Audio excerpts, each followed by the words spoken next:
Hi, I'm Brian Martin, and this season of Lent is the season of reflection in the Christian calendar. It's it's the 7 weeks prior to Easter, and it begins on Ash Wednesday. I believe this is the fifth installation of my thoughts about eliminating 100% of your negative thinking during the season of Lent.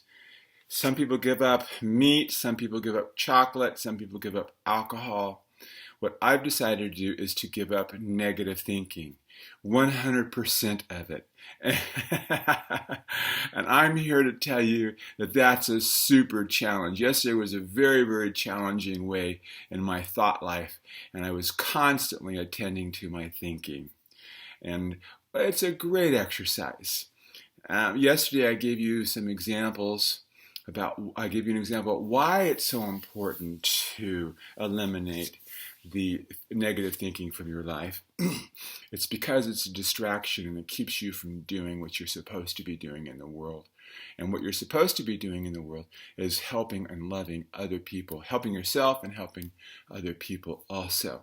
And you can't do that when you're mired down with judgments, being critical, sarcasm, any kind of negative judgment, any kind of negative thought about anybody.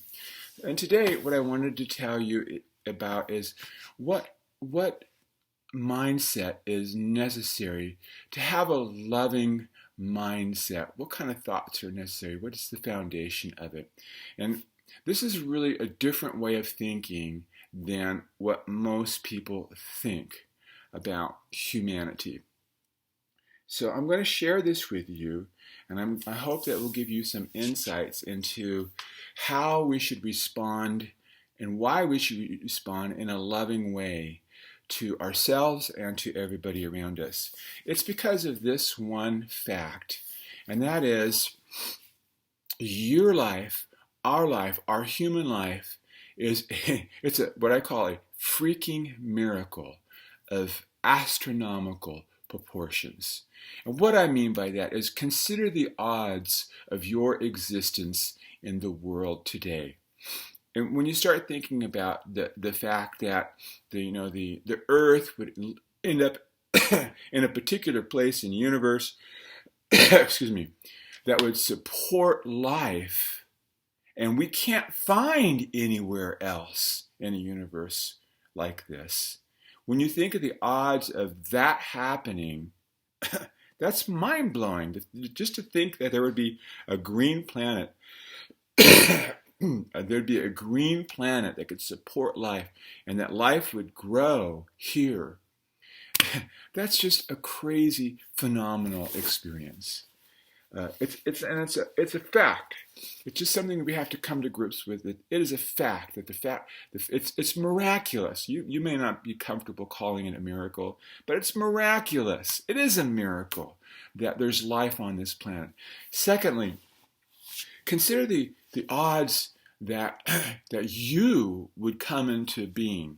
Now remember that your ancestors had a really, really, really tough go of it.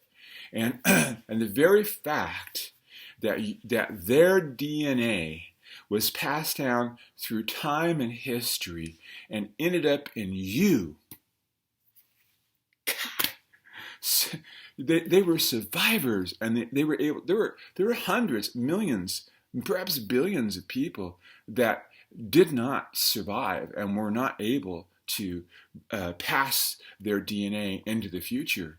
But you got some. Man, and I'm telling you what, that's a miracle. It is a freaking miracle. And then on top of that, what are the odds that your own parents would the way that we are created, the human way that we are created, it requires a sperm and an egg to get together in some way. And I'll tell you what, there are billions and billions of sperm cells that never fertilized an egg. And I'll tell you what, there are hundreds and thousands of ovum of those eggs that passed into oblivion. But somehow or another, some miraculous way, the two that were necessary to come together came together and created you. Now, my mom was from a little town in Corcoran, California, grew up on a pig farm. My dad was born and raised in Chicago. And what are the odds that a person from Chicago would meet somebody from a little town in Corcoran? But through a unique and an unusual set of circumstances, they met in San Francisco. And when that happened, that was the beginning of a wonderful dynasty in our lives. And I'll tell you what, it's a miracle. So, this shapes my view of humanity dramatically. I believe that you are a freaking miracle of astronomical proportion. And not only that, you were endowed and gifted via DNA and through your own efforts with specific skills and talents and tools that empowered you to differentiate yourself. You are a freaking amazing miracle of astronomical proportion. So I want to bow to you, and I want to recognize that you are amazing.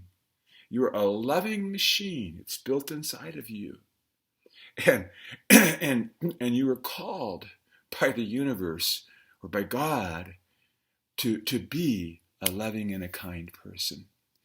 And that's the amazing truth about your existence and her existence and his existence and their existence. Yeah, I know that there's some evil in the world and all that crap.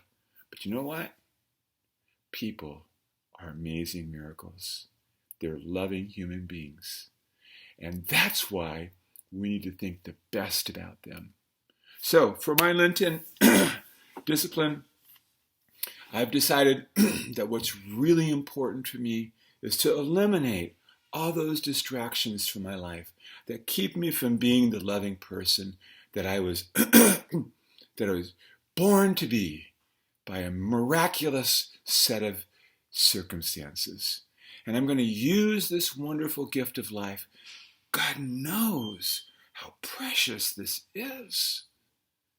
I'm going to use this life to move my life and influence forward in the future to make a difference so that the future can be a loving future also.